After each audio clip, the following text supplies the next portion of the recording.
Many years ago, one of my brother's favorite games on the iPad, he had an iPad, was Can Knockdown.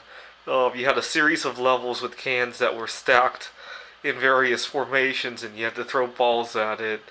And some of the cans would explode, other cans gave you an extra ball. And if I remember correctly, you could buy an expansion to that version that had all sorts of weird things: conveyor belts, cans that would fly through the air.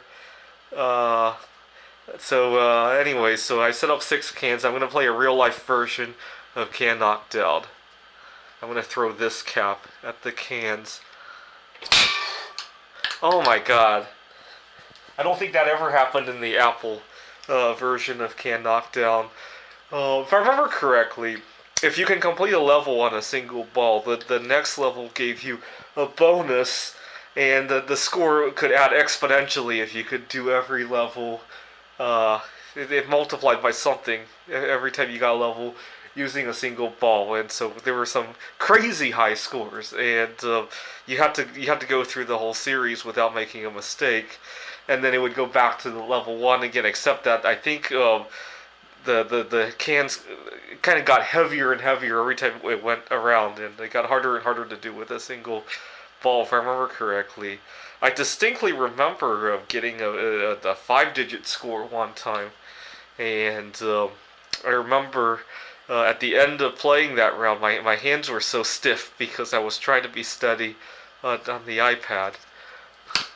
Ah, oh, come on.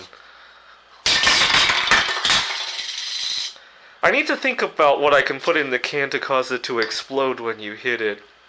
So, when I don't recommend doing this unless you have some kind of a way to keep yourself safe. But when I was a kid, I was 13, 14 years old. One of my favorite explosive chemicals was sodium chlorate, and you can make that with electrolysis. Maybe I'll demonstrate how to make it at some point. I don't know about setting it off because I really don't have a safe place to do that. And I would take a phone book and stuff the pages with powdered sodium chlorate, and I would put it in the fireplace, and I would set it on fire. Fruff! The whole book would just disappear, and it would cause a shockwave to come out of the fireplace, and it felt like the whole house shook, like there had been an earthquake or something. I don't know. You would need sodium chlorate plus something that's a little, maybe sulfur powder or something that if it got shaken, boom, right?